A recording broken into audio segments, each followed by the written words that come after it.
From Hollywood, the NBC Theater presents...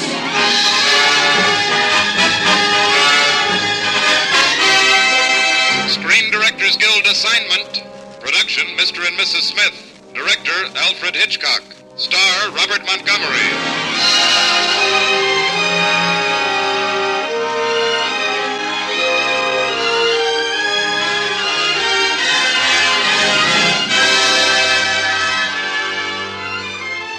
This is the Screen Directors Guild presentation of A Comedy of Marriage, Mr. and Mrs. Smith, starring Robert Montgomery and introducing the director of the film, Alfred Hitchcock.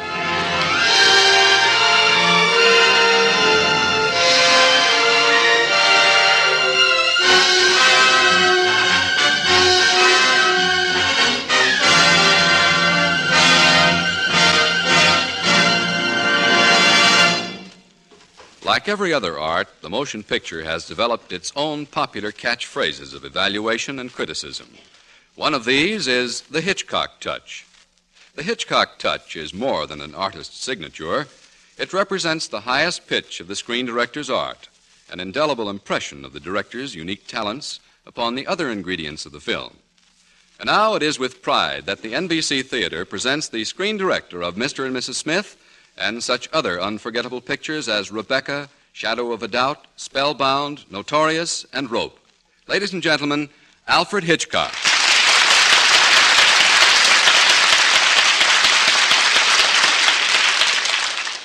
Thank you very much.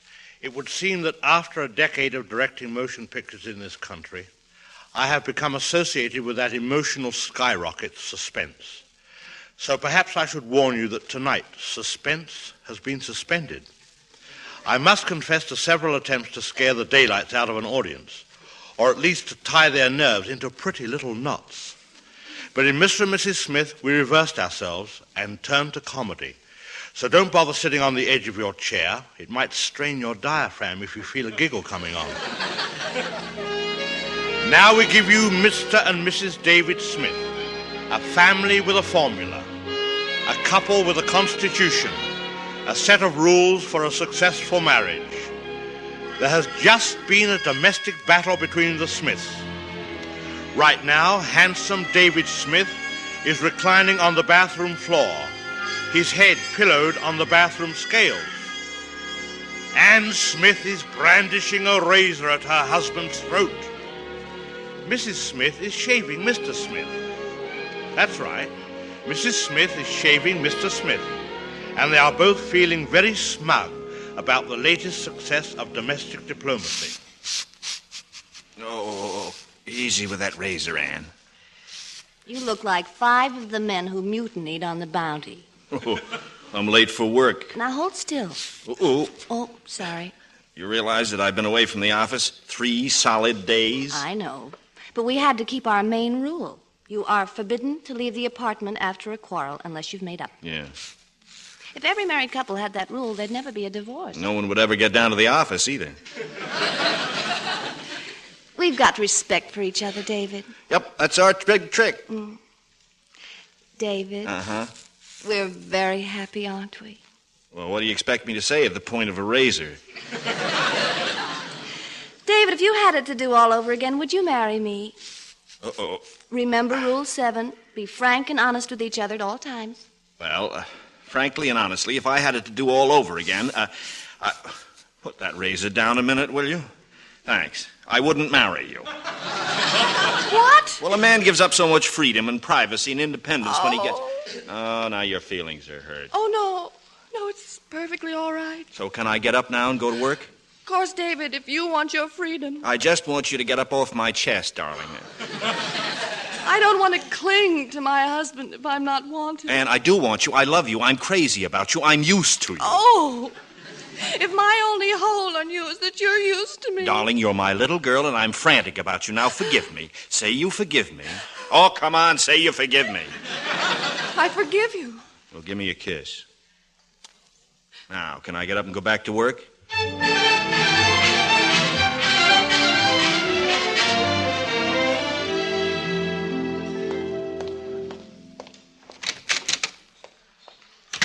Morning, Jeff. Well, good morning, David. Glad to see I have a partner in the law business again. You've been out 3 days this time. Well, you know how Ann is, Jeff. You don't have to apologize to me, David. I envy you from the bottom of my heart. Yeah, she's a good kid. Oh, there's a little guy named Deaver waiting for you in your office. Deaver. Never heard of him unless it's Danny Deaver. They hung him in the morning, didn't they?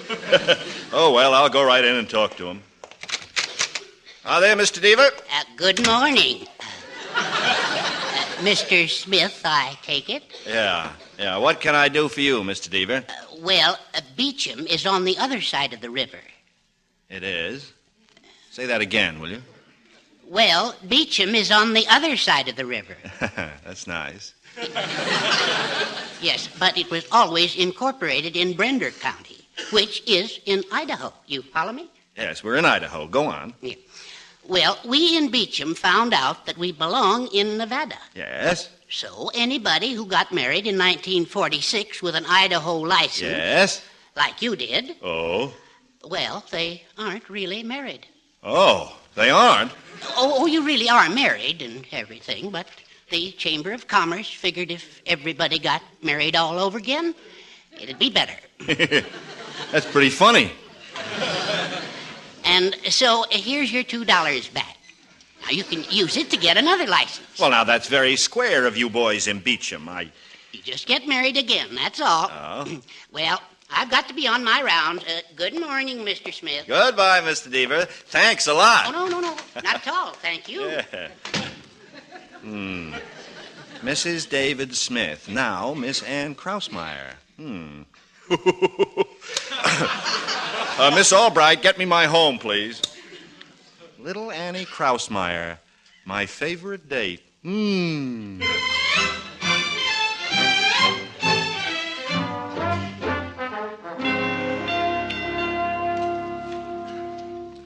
And with Beecham on the other side of the river, Mrs. Smith, that makes us in Nevada, not Idaho. So the marriage isn't legal. Not legal. But for 3 years It's nothing serious, Mrs. Smith. Oh, no, just a matter for the vice squad, that's all. Please, Mrs. Smith. Stop calling me Mrs. Smith, as though that makes a good woman out of me. Oh, all you do is get married again and everything. I explained it all to your husband.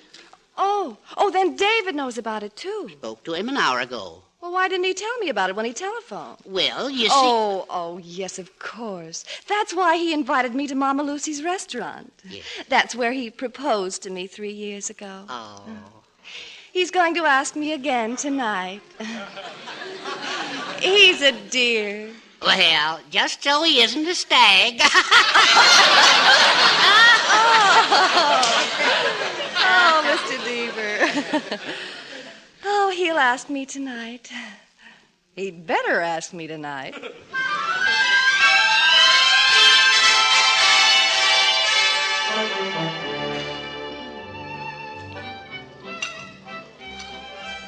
It's a lovely dinner, isn't it, David, dear? Going up in price since 3 years ago. Yeah, well, some things haven't. I mean, like postage. Yeah, airmail just went up to 6 cents. Well, yes, but I mean, like permits and licenses and stuff. Yeah, fine if you own a dog. David. Now, don't nag me about buying a dog again, dear, no. David, Yeah? where are we going to go after this? Home? Well, aren't we supposed to do something before we go home? Nope. Just go home. Oh. What happened at the office today? Anything new, exciting, unusual? Same old routine, same old palaver. Yakety, yakety, yakety, yakety, yakety, yakety. That's all? That's all. That does it. That does it. Ann. You know we're not married. Annie, the public... You were just going to go through life with me with that silly, oh, what I know about us expression on your stupid face. Put down that champagne bottle. I was going to tell you later. Back home and without getting married, sure. Annie, everybody If is you don't looking. leave me alone, I'll call the police. Annie, for heaven's sake. Help, please. Annie, great Scott. This man is molesting me. Annie. Help. Annie. Help. Oh, for crying out. Annie.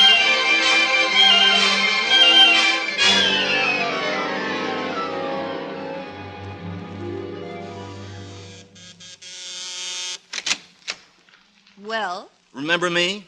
libertine. Brought you flowers. Eat 'em. Ow! By Doe's. You broke By Doe's. My nose is bleeding. Ann, open this door at once. Annie!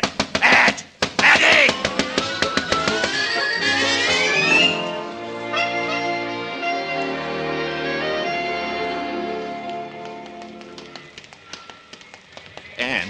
Stop following You're me. my wife. We are not married. All right, we'll get married. Does that suit you? That's a nice, snarling proposal. Well, I wouldn't have you. What's the matter with me? Name one thing about me you don't like. Oh, my, aren't we vain? One thing I am not is vain. Oh? What about that tar stuff you kept rubbing in your hair that smelled up the bedroom? I was only trying to keep my hair for you. Well, keep it for yourself. I've got hair. Oh. Now beat it before I call the police. Now, you see here, Annie. Help! Police! Annie. Measure! Annie. Measure! Public nuisance! Oh, Annie. Measure!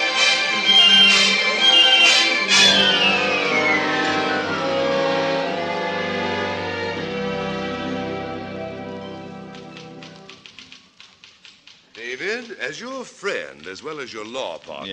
Yeah, I know. I'll catch up on my work, Jeff. Don't worry. It's not that, Dave. I want you to drop into your own apartment tonight for dinner. I'll be there. You? What for? Well, Anne is fond of me, and I'm fond of her. I think I can get this thing straightened out, Dave. What, Jeff? What, Jeff, you're the best friend a fella ever had. We're partners, aren't we? You're the best partner a fella ever had. We were schoolmates, David. Yes, and you were the greatest halfback that Alabama ever had. You mean that, Dave? I used to think that Hinkle was the greatest, but Hinkle couldn't lay a hand on you. Thank you, David boy. Thank you.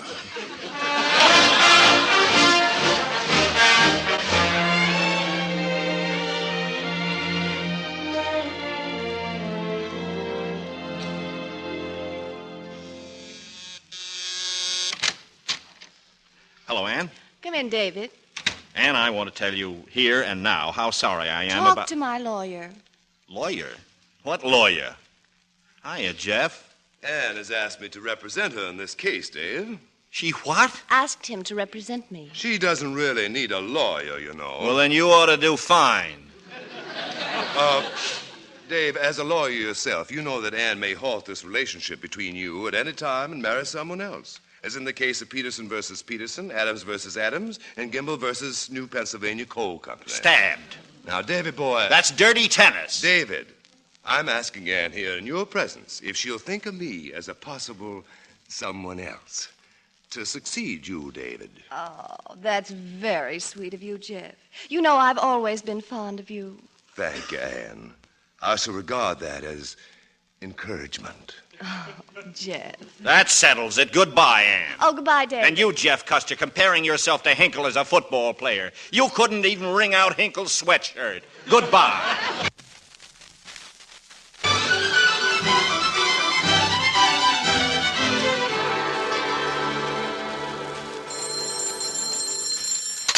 Hello? Anne, darling. Oh, yes, Jeff. Great news. My mother and Dad have just come up from Alabama. They want to meet you. Meet me, but I'm a Yankee. When they see you, they'll forgive you. Meet us all in our office in 30 minutes. And Anne. Yes. You know that daring, rather low-cut dress of yours? Yes. Don't wear it. Oh. Goodbye. Goodbye, y'all.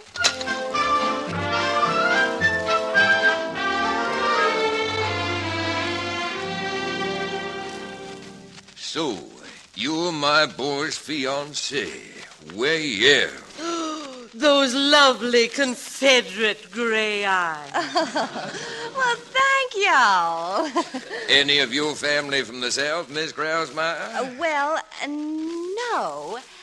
Oh? But an ancestor of mine deserted from the Union Army. Many Northerners saw it that way. Yes, I commend him quite highly.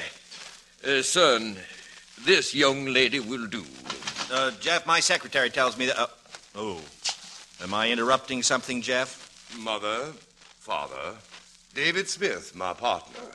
How do? Happy to know a partner of Jefferson, sir. And this is Ann Krausmeyer, Jeff's fiancée. We've met, I think. Fiancé? And I was just about to suggest a boat trip for Ann and Jeff to New Orleans. Boat trip? Oh, but Ann isn't a very good sailor. I know. I tell you what, though, Jeff. If she gets sick on the boat, you put her to bed and put a hot water bottle on her stomach and hold it there. Hold it there? No matter how she hollers, you hold it there. Never failed with us, did it, Ann? David fancies himself quite the doctor. Yes, and by the way, Ann, when does my laundry come back? I'm out of shorts. Shorts? His running shorts, Mrs. Custer. Every morning, David runs 5 miles. Runs? He's a Yankee, all right. Ann sort of took care of David's things around the house, Mother. Yes, best little housekeeper you ever saw. And let me tell you something. I know of no finer compliment than this. When I've been sitting across the breakfast table for a woman for 3 years and still want to marry her, that girl has something. Well. Jefferson, may I see you all in private? Why, certainly, Father. In this other office. Come along, Mother. Come along. David Smith, I hope you're satisfied making those 2 fine old people miserable. Well, what about me being unhappy? You're always thinking of yourself. Why can't you be like Jeff? Because I can't climb trees. Oh. Jeff is so kind and considerate and gentle. Since when are you so crazy about the gentle act? Do you recall how I grew this scar on my forehead? You threw a bed lamp at me. I was out for 3 days. That's only because you'd been out for 2 nights. Very funny. It's all right, Ann. I'll explain the entire situation in quick order. We understand completely, Ann. And we want you and Jeff to visit us at Lake Placid next week. Lake Placid? Oh, I'd love it. Thank you. As for this northern lawyer... Mr. Custer, is it my fault that I'm related on my mother's side to General Sherman? General Sherman? Father!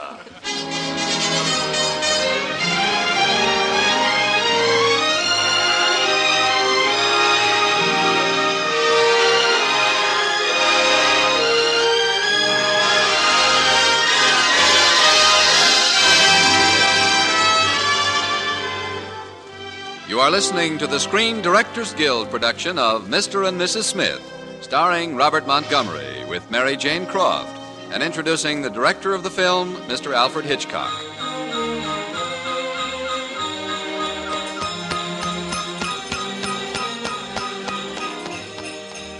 Bye. Bye. Thanks for driving us up here, boys. We'll telephone the hotel if we need you. All right, Mr. Custer. Oh, this air's so invigorating. Whew. Wonderful. There's our cabin, Ann. Oh, it's large, isn't it? There are 3 suites altogether. 3 suites in a unit. Oh, I see. You'll find your suite quite comfortable, I trust. They're adjoining, but not connecting. Oh, dear, proper Jeff. Hey, maybe there'll be some time for skiing before it gets dark, huh? Oh, Jeff, who's that coming out of the suite on the other side of my suite? Devil. It's David. The same thing. Oh, he's ill. Look, he's staggering. He'll fall down the steps. David, you'll fall. Oh. He did. David! David!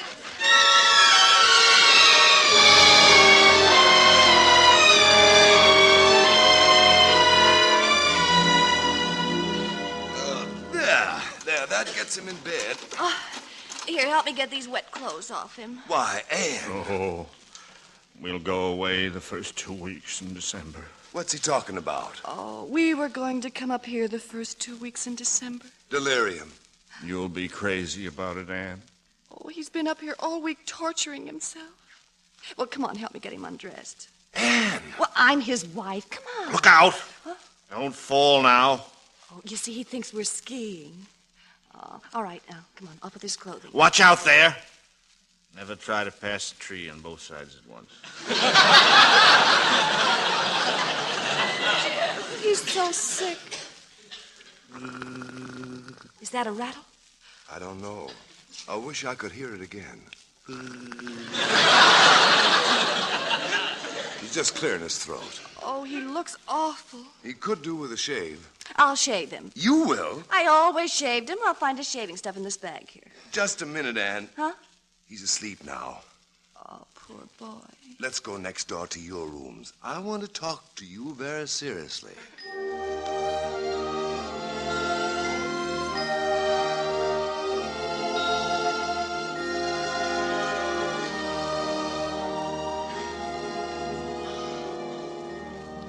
So that's my position, Anne. I love you, and I want to marry you. But I'm not sure that you're not still in love with David. Perhaps you better think about your promise to marry me, Anne, for your sake. Jeff, I don't think a person ever existed who was as fine and generous as you are. I'm thinking of your happiness, Anne. You're very sweet. Now I better have a look and see how David's doing. Don't wake him up. Well, I'll just have a look through his window. I'll be back in a minute, darling.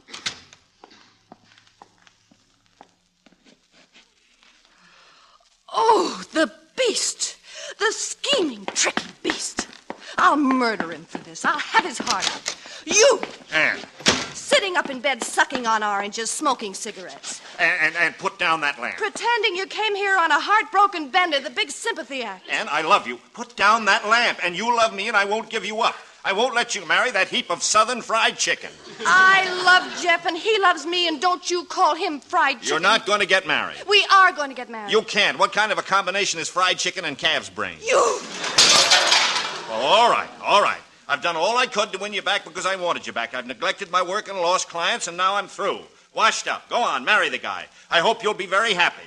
And may all your children be dietitians. Oh, you!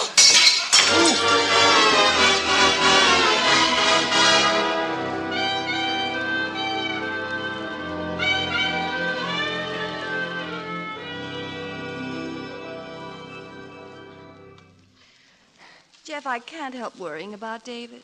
He really does love me. And now he'll take to drinking. Or he'll find someone else, Anne. Oh, no. I'm afraid he'll ruin a brilliant career on account of me. If I could only make him hate me, despise me, if I could disillusion him somehow, if I could make him think that Yes, Jeff. You go back to your suite. And whatever you hear in here, don't do a thing. What are you going to do, Anne? The walls are paper thin. He could hear everything if I pretended you were still here and, well, not the gentleman that you are. Oh, I understand. Yes. This is a mighty fine thing you're doing for him, Anne. Yeah. Well, now, go out, but don't make a sound. Good night, Anne. Okay, good night. Good night. Good night. Well, here goes. Oh, Jeff! No! Oh, Jeff, you were always such a gentleman. No!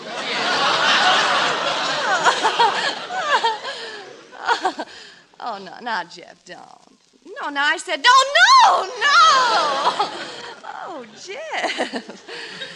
Oh, Jeff, you're so strong. I never realized you were so... No, Jeff. No, Jeff, no. Jeff, now, look, now, if you don't behave, I'll have to ask you to leave. No, please, Jeff.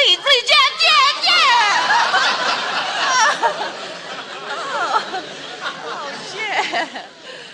Oh, no, what would your coach at Alabama think if he knew it?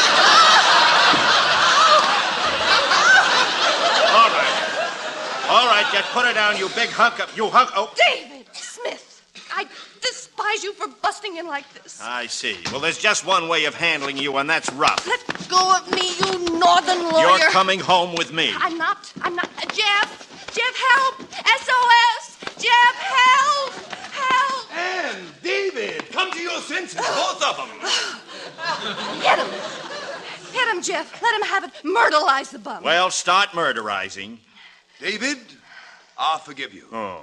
For heaven's sake. Well, would you respect me more if I knocked him down, Anne? Would I? Why, you big hunk of southern fried chicken. What? I'll bet your mother was scared by a magnolia blossom. No. Now get out of here before I forget I'm a lady. The lady says be so kindly as to scram, Jefferson. Gladly. And what a narrow escape I've had. Your slip is showing. I'm getting out of this clam bake. Chicken fry. Chicken fry. Hey, what are you doing with the skis? The sleigh service is discontinued after 10 at night. Well, spend the night here. Not on your life. Okay. Here, let me fasten your skis for you. No, it's all right. It's all done. All set to go? One side, please. One moment. Get your hands off of me. A gentle, firm pressure on the shoulders like quit this. Shoving. Hey! may easily upset a skier and render him or her helpless. Pull me out of this chair. You hear me? Hmm? What are you going to do? I warn you, I'll kill you in cold blood. Some night when you're fast asleep, I'll... Shut up. At breakfast, there'll be ground glass and... I said shut up. I'll say I was cleaning my gun when... accidentally... Hmm? I'll even say... Yes? Oh, David.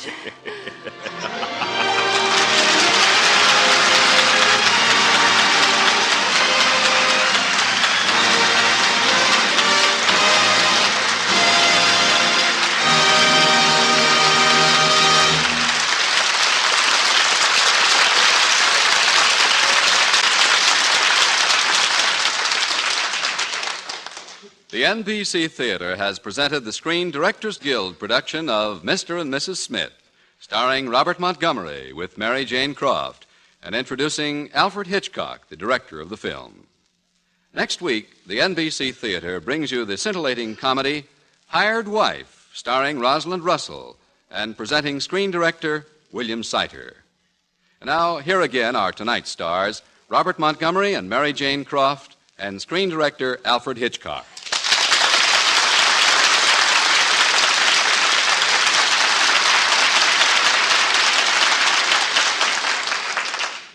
Ladies and gentlemen, as well as being a fine actor, Mr. Montgomery is also a screen director. You are about to hear the clash of great minds as two directors face each other across a microphone. Hello, Bob. Hello, Hitch. Well? Well, what? Well, aren't you going to talk shop? Shop. Whatever you're talking about, Mary Jane. Well, you're both directors, aren't you? Mary Jane, Alfred Hitchcock is more than a director. He's a force, a state of mind. A state of mind? Have you ever seen a state of mind with a 92 3/4 inch waist measurement? Well, you know, there's one thing bothering me about our radio version of Mr. and Mrs. Smith. It didn't have the Hitchcock trademark, did it, Mr. Montgomery? You know, that's right. Hitch, you can't place yourself in a radio scene the way you do in a picture just to identify the Hitchcock product. Ah, that's where you're wrong. Do you remember the sound of shaving in the first scene? Yeah? Oh, when I was supposed to be shaving, Mr. Montgomery? Yes. Well, when the sound man made that noise, those were my whiskers being scraped. Ah, the Hitchcock touch. Good night, Hitch. Mary Jane, good night. Good night. Good night. And good night to you, Robert Montgomery, Mary Jane Croft, and Alfred Hitchcock.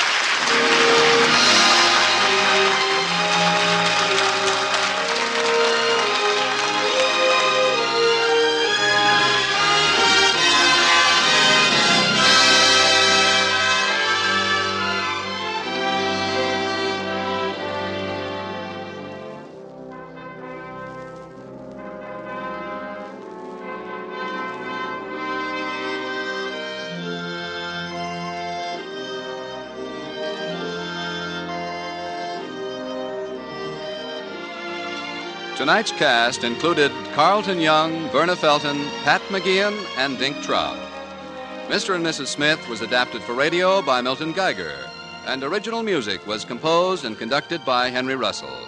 Production was under the supervision of Howard Wiley, associate producer Bill Karn. Your announcer has been Frank Barton. Mr. and Mrs. Smith was produced by RKO, producers of the Technicolor production The Boy with Green Hair, starring Pat O'Brien, Robert Ryan, Barbara Hale, and Dean Stockwell as the boy. Robert Montgomery may currently be seen in the Warner Brothers production June Bride. Soon to be released is Alfred Hitchcock's new picture, Under Capricorn, starring Ingrid Bergman and Joseph Cotton. Listen again next week when the NBC Theater presents Screen Directors Guild assignment. Production, Hired Wife. Director, William Seiter. Star, Rosalind Russell.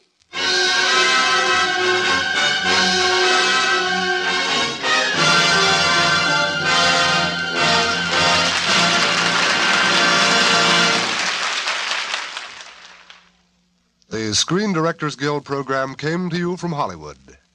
This is NBC, the national broadcasting company.